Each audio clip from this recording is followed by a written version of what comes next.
when we thought about that presentation, we felt that the best thing we can share is what we experience, especially in this time of confinement.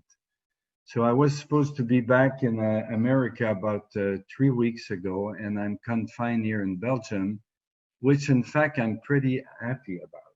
Are you? Ah, okay, she is too, so that's good. And as Agnès said, we felt that we were so involved in service each day, and as we said, what can we do now? And it's pretty amazing what if we're willing to listen to the guidance within and to be a little bit more observer of what our celestial friends, the angel and especially the social architect, what they put in place for us.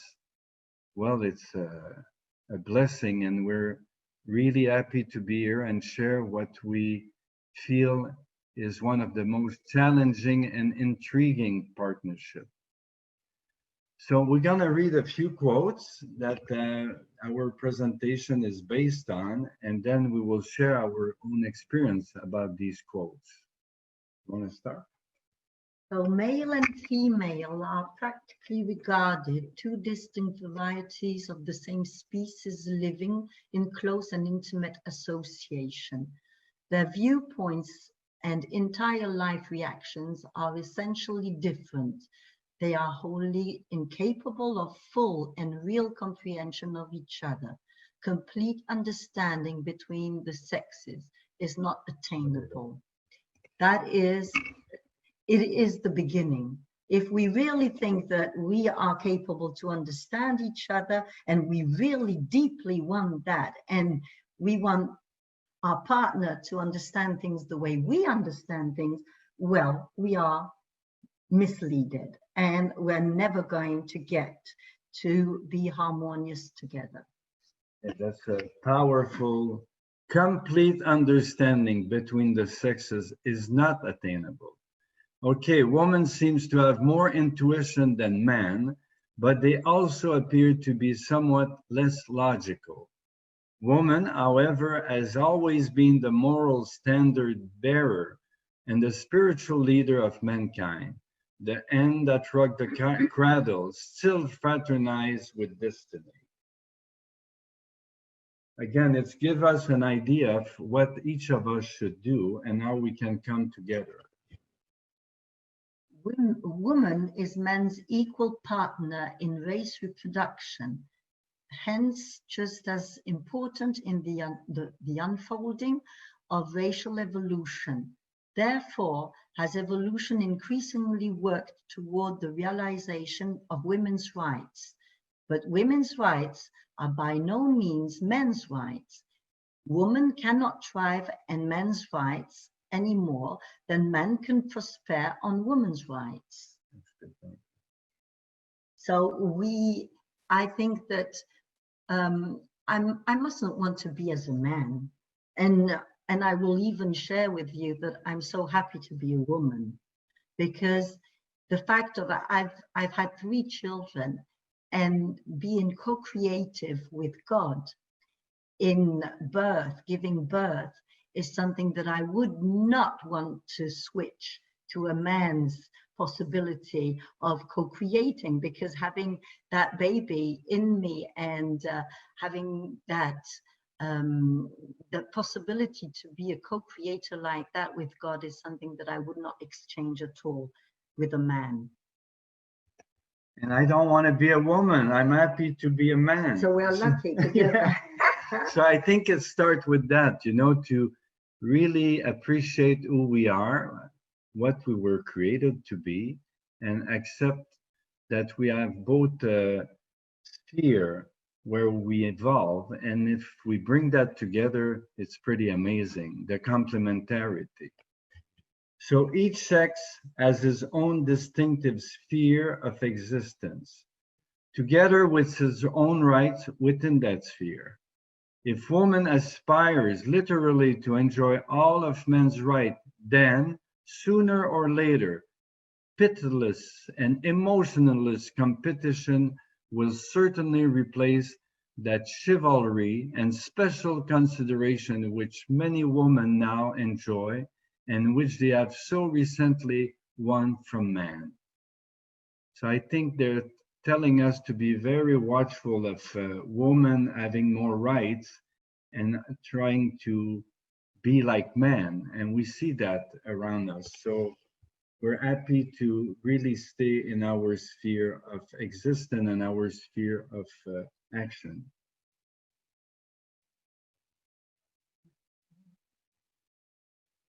Yeah.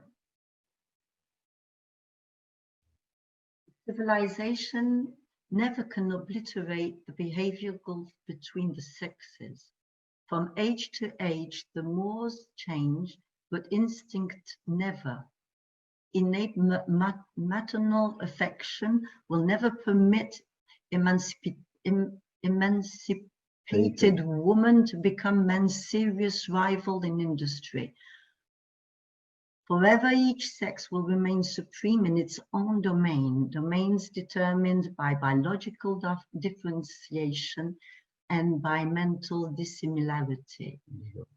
So for me, it is, I was born a woman, and what does it mean in God's plan?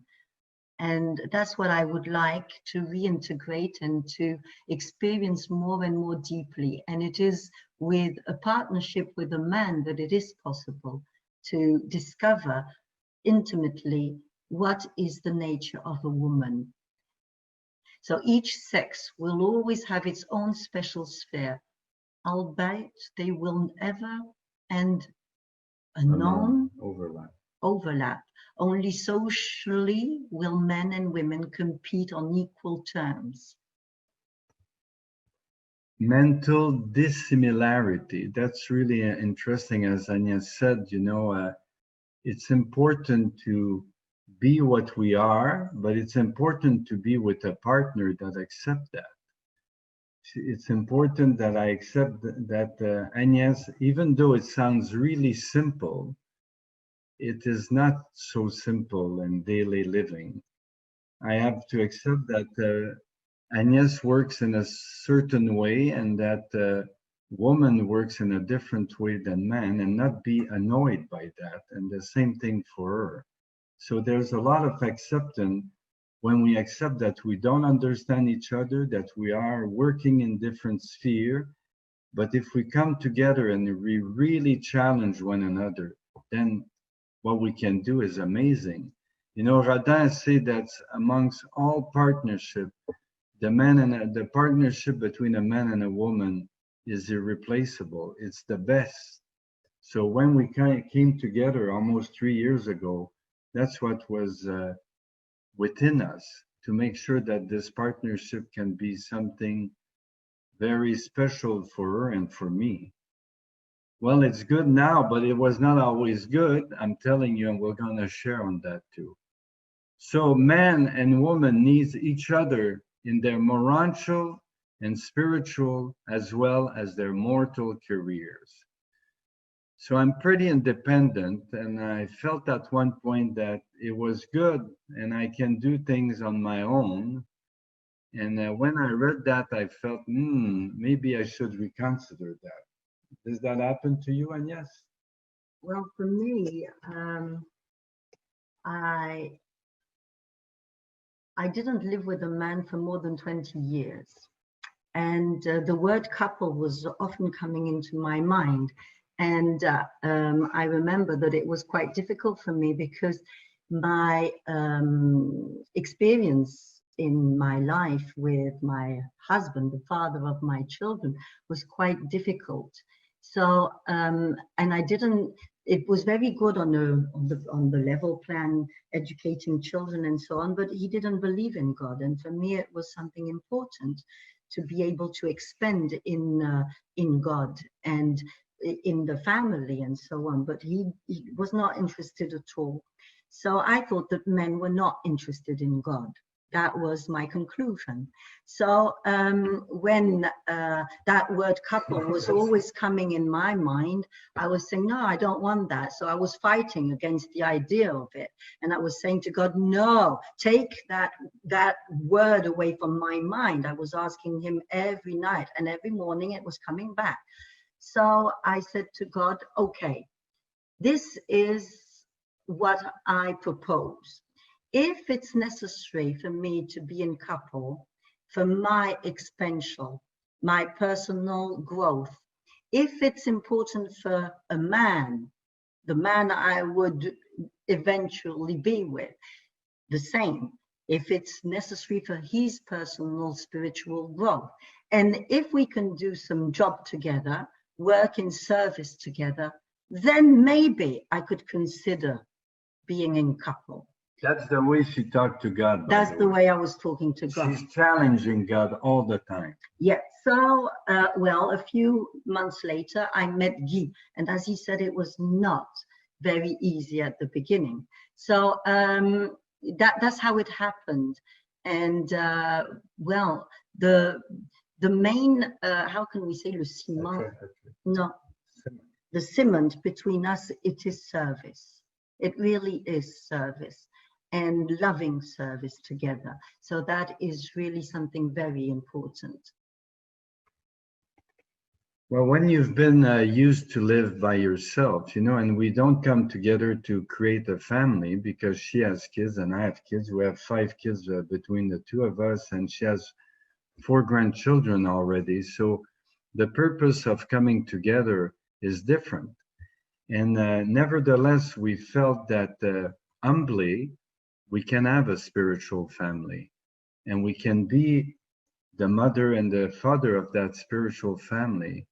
The father by providing, the mother by nurturing, even though we do both as well, but we accept to have our sphere of working together. And that's really good. It's been quite a challenge to achieve that. I'm going to be 67 soon, and Agnès is 10 years younger than me. And it's quite something to overcome our conclusion, which we should never do because our mind is always expanding by the renewal of the spirit of truth. And to let go of preconceived idea. You know, I always respect women because we all come from a woman. We all come from a mother. So we should have the utmost respect for every woman on this planet. And I do. But living with one is another thing. It's a challenge. You know, if I live with someone who's really reserved and doesn't talk and all that, it can be good. And I had that. And but I got bored after a while. But if I live with someone that is really feisty and dynamic, wow, that's another thing. I go to bed sometime and she start a conversation, say, wow, isn't it time to rest now? You know, or something during the day. And, you know, we go to see our friend in Senegal each year. We call that the Dakar Summit, and we exchange on many topics. And it's really good to deal with other nations and see how they do things. And I think over there, what we learn is that they're really in tune with what we just read. You know, that women have their sphere of acting, of evolving, and men too. And we learn a great deal from them, you know, about Agnès not trying to be a woman, man, sorry, and me not trying to interfere with that. And one of our friend there, Dudu, said one time to both of us, say, women and men are really different. They've studied that for a long time. They've been working together 40 years and they've shared on every topic, you know, according to the incomparable teaching of the Urantia book. And one of them told us, what did he tell us that you really appreciate is that women, they have like, they go from 2 to 10 within a minute sometime. And you need to accept that. So when we both understand that it can be really joyful, and the minute after it can be really full of worry, then when Agnès go to a state like that, I say, wow, you're in the 2 right now, but it won't last. It will last at the most 5 minutes. But if in that moment I come to her and I like humor. So if I try to make fun of it, or I'm not there to listen properly, oh boy, it lasts not 5 minutes. It can last few days. Yes, and I found it very interesting because he had a very interesting perspective of that. And a woman is so much imprisoned sometimes with her emotions, and she doesn't understand what's happening. But it's the way she integrates everything. It's the way she goes in everything. So she is unbalanced very often by what's happening in her life, by a news that she's just heard, by the fact of having to do something. And but it is her way of integrating things. It's with the whole that she gets into life. The man is more a thinker of it, and is not very much disturbed, and doesn't understand how she can be disturbed by emotions. So when the man starts to understand that and is not indifferent, because indifference, I don't like that, not indifferent, but can understand that, okay, it's just a fluctuation and I'm there, just telling her I'm there. You can count on me. I see what's happening to you. I understand that you are being upset by things, but don't worry, that too shall pass.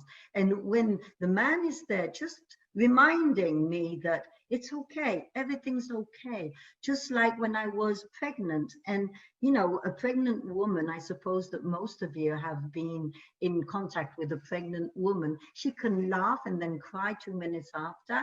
We don't understand what happened in between, but you just see the fact. But when she has a husband at home and who is just there protecting her and understanding that what she's going through is quite disturbing, because all her body is reacting to what's happening, her thoughts are reacting as well, and just being there and saying, just creating that secure space where she can go from 1 to 10 without being pointed out with the finger saying, sure, what are you doing? What was that all about? It's like that she lives herself. And when the man can take distance and say, okay, it's nothing to do with me, it is to do with her. And the less I'm going to interact with that, the less I'm going to go against what's happening, but the more she's going to come out with new reflections, new comprehensions that she's going to share with me as a man, and it's going to permit me to go deeper in that. I think that it's what's happening. And something in Senegal that really, yes, it was when Doudou said, we were giving our opinions on something, I don't remember. And he said, do you know that you're saying exactly the same thing? And I looked at him and I said, no, I'm not saying the same. He says, yes, you're saying exactly the same together, but with a different perspective. And that was, and he didn't just say it once during the whole week. He said it several times, maybe every day.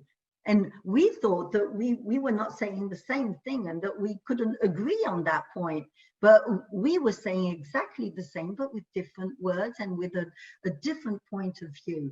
So that as well made me stop and think, okay, so from the outside, they can see that. But us, really wanting to defend our point of view, we don't see it the same. But it was very interesting, very interesting. You know, we all use different technique practice to come to a better place in order to relate in a better way each day to other people. And, you know, I know we're here with these amazing teaching. At the same time, we discover something somewhere else, and I'm not trying to promote that, but I'm just sharing with you something that was really helpful to me and to us. And in fact, we both listened to it in audio version 2 days ago, because we were sharing that with other people that had difficulty, that they were making a lot of assumption about things, and that was creating some suffering and misery in their life. So we went back to it, and we were both practicing these agreements, but they're called the 4 agreements. And the first one is, may my word be impeccable. So that's really a challenge when your wife or your mate come to you and she's all in turmoil and say, whoa, whoa, relax. But even telling her relax is too much. You just need to welcome it. Say, okay, let's start. But you know, for us, many men, you say, oh, what's it? What is it again? You know, and we don't want to be bothered with that. And we don't want to spend an hour listening. But what I've found out is that when you take the time, and you know, whenever it happened, it's spontaneous. Thank you, by the way, Philippe, for your spontaneous welcoming and presentation. But say, okay, now it's time. It's not in an hour. It's not tomorrow. She doesn't need to take an appointment with me. We live together, and she needs to deal with that now. And when a woman decides it's now, it's now. So what I've seen is that if I'm present at that moment and I'm willing to listen through all of it and be in a good attitude, because at the beginning, you know, I was welcoming it, but sometimes I would say, wow, you know, it's a little too much. And I got annoyed, and I shouldn't be annoyed. I should be challenged.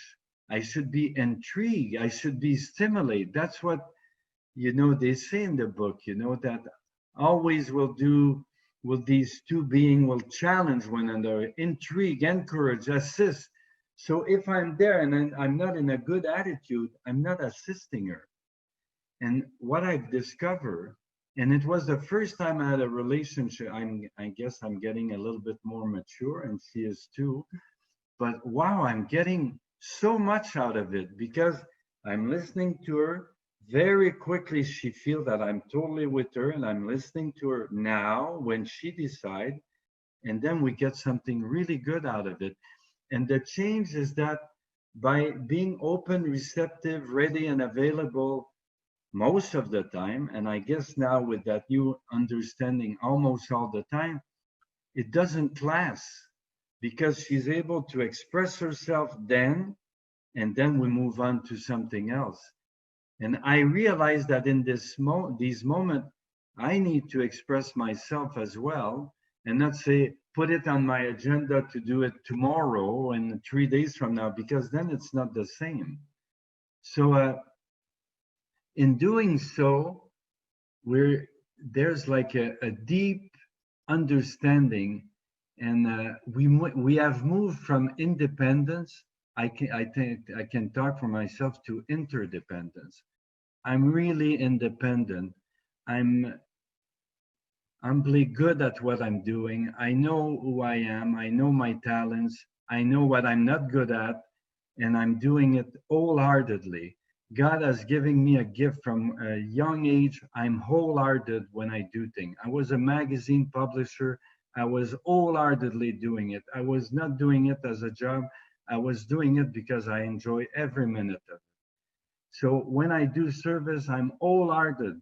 I'm not thinking about our time. It's 3 in the morning, 5 in the morning. It doesn't matter. I'm all into it.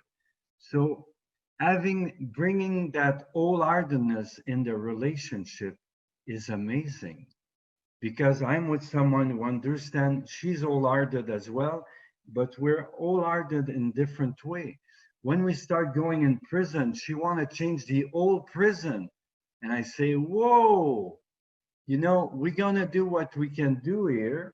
We bring God in the prison, and that's already quite something. Don't try to change the guard or the administration and all that. I understand that we see problem. It's good. God give us that gift of awareness, and we can see things. But wow, it changed everyone when we have that attitude.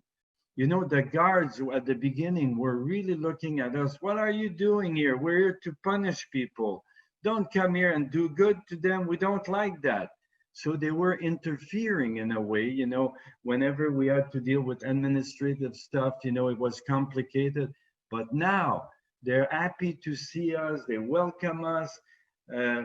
And many directors, there's quite a few directors, they say, wow, we don't know what you do with them, but it surely works.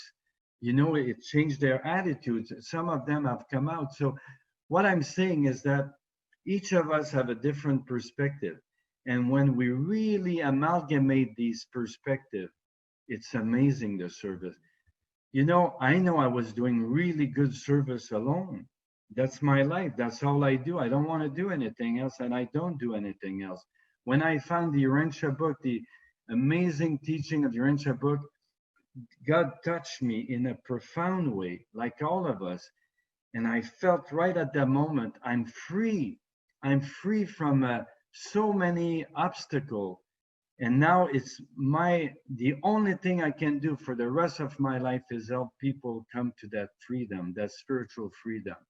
And I did, but doing it together is amazing. What I'm doing, what she's doing is good. But when we come together, it's impressive. And you know, we have created like a company together.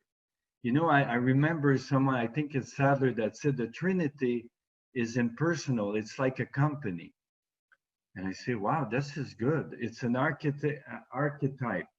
How can we bring that to our level, you know, with making a lot of mistake and error? But how can we apply that? Are we following, which archetype can we follow as a man and a woman here on the planet? You know, we need each other for our moral life, for helping one another to grow our soul. We need each other for our spiritual endeavor, and we need each other for our mortal careers. So how can we do that? Are we following the pattern of Adam and Eve? Are we following the pattern of Michael and the divine minister? Are we following a higher pattern? But what we decide, each of us are unique and do things in different way. And what we want to do is that not telling you what to do, but sharing with you what we're doing and telling you it really works. So we have invited God in the relationship. Each morning we pray together. Each night we pray together. During the day we pray together. We worship together. We do everything together. But we're not dependent on one another. We're really kept that independence, but we became interdependent, spiritually interdependent. So we have a company. That company, the CEO is God, and Agnès and I are board member. And together we do work, we serve. We are a nucleus, the three of us together, and then we connect with other people. We create smaller company with other people. We work with the Senegalese, we work with some people in America, you know, at the foundation, many other places.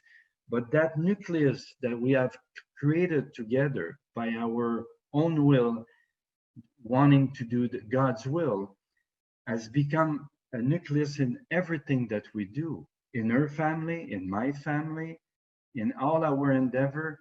You know, when we see people together each day, as Agnès said, we have organized ourselves that God could organize himself through us and use us and use our talent. We're just happy to be the tool of God to bring God to people. You know, during this pandemic, and I'm going to let Agnès talk after, it's amazing. When you are in a room, a Zoom room, if only three of us, Agnès, me, and someone else, sometimes there's 5, 10, there's 20, but if there's three of us that truly have living faith, I'm telling you, even the deepest atheist in the world will change his mind. And we saw that happen repeatedly. We had a woman when we started that at the beginning of the confinement. She said, I'm an atheist. I don't believe in God. Well, now she's the first one to pray with all the people. And she looks at us after 3 days and said, I want what you have. I want that faith. Well, we told her, we won't give it to you because that's not our task, but God's going to give it to you. And it's amazing the change. People that we are dealing with in our English group in UK, they have a renewed faith. That's what we can do. We can bring God to them. We can bring them closer to God, but then that's their choice. We cannot make that choice for them. So we're not imposing, we're just proposing. Well, thank you, Guy. I would like to give a woman's perspective. And something when he said, I have to be there at that moment when she is willing to, I would say, give birth to something. And when we give birth, of course, we want our partner to be there. It is an expansion. Without a woman, there's no expansion. The one who brings expansion, it is the woman. Just look at, you're not a father if there's not a woman who's going to go through giving birth. So the expansion of being a father is because there's a woman who's opening herself to that experience. And with that experience, she gives the possibility to the man to go further in his proper expansion. The prison ministry, I initiated the prison ministry. So I did it alone. And it was that space where, well, Guy could come in. And he had a further expansion of service because there was something existing already and that it was an expansion for him. I'm a mother of 3 children and we have together 4 grandchildren. Well, it's another type of expansion. So I think that it's important that a woman realizes what she brings in the partnership. And she brings that space where the man can move in and have a greater experience of what is ministry. Because she is at the basis of that. Because she's offering that space where things can happen. And so when he was not open to listening, you know, giving birth, sometimes it can go quickly, sometimes it takes time, sometimes it's painful, sometimes it's not. Well, when a woman is in, how can I say, in labor, because it's not just a physical labor, because there's a spiritual labor as well. And so when she's in labor, she needs to feel that she can do that job and everything is going to be fine. And so when it's time to give birth to what's happening inside of her, because if you look at the physical, how can I say, the physical, the female organs are inside, reproduction. The man's organs are outside. So it means that the female is going to work first within herself. And sometimes it can take 9 months for a baby. But for the ideas and for the growth of something, it is inside of her first. And then before exposing that outside, it has taken maybe 1 month, maybe 2 weeks, maybe 2 hours.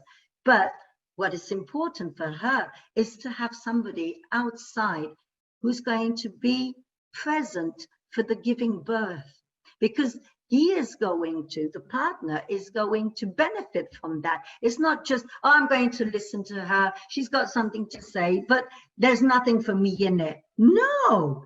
When a woman gives birth to a baby, there's something into it for the man, no? He's going to be the father. He's going to experience what it is to be a father if he's there to receive it. But if he's not there to receive it, he's not going to benefit from nothing. So why should it be differently spiritually? No, it's the same. But when he understands that, he's going to amplify it. It's the same with a baby. If he understands what it is to be a father by experience, he's going to amplify the experience for the mom, for the father, for the child. Well, it's the same when a woman gives birth to a new idea. If he is there and say, oh, darling, that's a nice idea. Let's do something with that. Let's see what we can do with it. Well, that is an expansion. And that is how I love to live my life with a partner. For God, with God, and for the others. That's right. Spiritual well-being. Okay, I think we can go on for probably 3 hours, but we've been into it for a few minutes. So are there reactions? Yeah, and you know, before we go into the reaction, we're gonna just share that quote here. Men and women need each other. Well, that's a revelator telling us that. So if we feel we don't need the other one, and the other one is just annoying us or is a doormat, that's not a really good way to look at it. We need each other in our morontial life, spiritual life, and our mortal career. The difference in viewpoint between male and female persists even beyond the first life and throughout the local and super universe. So why don't we get used to it now? So never, even in the core of finality, will the creature metamorphose so far to obliterate the personality trends that humans call male and female. Always will these two basic variations of humankind continue. And I think I want to insist on that because I was not intrigued before. I was annoyed. Wow, why so many details?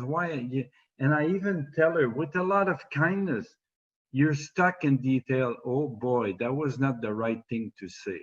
But now when she comes with all the details, I'm welcoming it. I say, wow, this is good. I didn't think about that. So we went from annoying one another at times to intrigue, stimulate, encourage, and assist one another. Always will they be mutually dependent on cooperation in the solution of perplexing universe problems and the overcoming of manifold cosmic difficulties.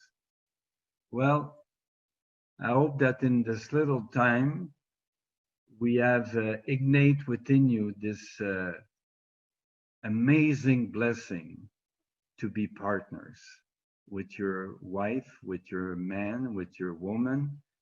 It's amazing when we realize, and when Rodin say it's the best partnership is not two men, it's not two women, it's really a woman and a man. But very seldom it works because it requires everything that we have. It requires worship, connection with God. It requires inviting God in everything that we do together. And it works, and it's incredible. You know, I'm looking forward.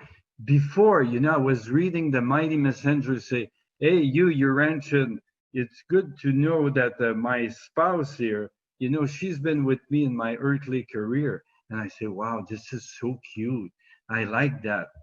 But, you know, now I really understand what he said. And I'm really happy that I'm with the partner I'm going to be for eternity.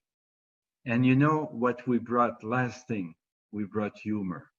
She has an amazing sense of humor, and I do it as well. And you know, we're so happy when we see things happening and it gets out of control, we just laugh together. And what a blessing. We don't take ourselves seriously. I guess at the beginning we did a little bit, but boy, there's no room for that now. And we're so happy to grow together, to work together, to go serve together. And I would have never achieved that by myself. Impossible. Even with my best intention and being wholehearted, never. I'm so grateful. Each morning when I wake up, I'm a night owl. She comes in, and I say, okay, let's do it. Let's start. That's the day plan for us. So thank you for listening to us. Thank you for for God living within us. Thank you for Jesus who treats women so perfectly. And what an example he has given us, men, to treat women the way they should be treated. Without a woman, we would not be here, and without a woman, we won't get to paradise. Amen. So, are there anybody would like to speak, to share something? I'd just like to say thank you very much for sharing so many intimate details about your wonderful relationship. That was really interesting. And I don't know, it just makes me so envious of anybody who has a relationship with another Urantia reader. It must make things so much. Thank you, Heather. You know, thank you for bringing that point, because I was in another relationship before, and it was good. She was pretty quiet. I like more the feisty element. And the thing is that it's important to be connected philosophically. And, you know, it's one thing to read the book, it's another thing to really live the book, live the teaching. I'm so grateful that we are together. I see it with Rick and his, not Rick, Chris and his wife, many of you. But wow, what a blessing. And you know, I know Rob is here, and I think he had the same. We talk about that, him and I, and say, no way my spouse won't be a reader of the Urantia book. Huh, Rob? Yeah. You know, Yeah. as you were talking, I was thinking too, I was reflecting on you. You spoke about how being alone, you could do more. You got lots of stuff done, all your energy and get going. And, you know, it changes when you're with someone. And I was thinking the reason is that when you're doing stuff alone, you can do more things. You know, you have more quantity, more value of what you're doing. But when you're together working with someone, you have more quality of it. There's something in sharing that brings the quality out. And it's really more than just doing lots of stuff. It's doing something with a great deal of meaning to it. I like to compare it to like a boat with a sail that, you know, they work really good together. They have all this action that they can do. The sail is like the potential of what you can do. And the boat is something that moves, it does stuff, it's an action. But without them working together, there's no real meaning to it. There's no direction. There's no, you know, completion of what they're doing. And a relationship like you have and like I have with Jerry is something that teaches us how we begin to experience the supreme. It's that first step Yes. of working together to create God in our lives and in the universe around us. Thank you. It was nice listening to you guys talk. Laughing. It's good to see you, Rob. Oh boy, way go, Katrina, please. Yeah, I can very much relate to what you are saying. I am incredibly blessed for having had a journey of 40 years with my partner for eternity. From the beginning on, we were with God as our center, way before I found the Urantia book and Costa shared that with me. It is a depth that I lack words. I mean, what the life we were able to create with God as our center is unspeakable. As immigrants to the United States, as parents of several adopted children, as home builders, as community builders, and thanks to Costa, he treated me like a queen. And I'm a pretty independent woman. I can do a lot of things. Took me a few years to accept to be treated like a queen. And it's very hard to put it into words. I'm now alone for 7 months. And I want to do everything to keep on evolving so that when we meet up on the other side, we are again in the same timing and on the same journey into God. And I can not speak more than I feel so blessed. I feel so, so deeply blessed by that experience. And I miss him. But it will be a short while.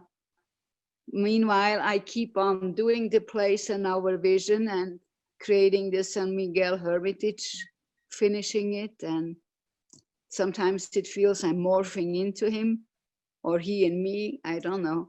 But it's really an incredible partnership. And I could not be more blessed for having been able to experience that. Okay, guys.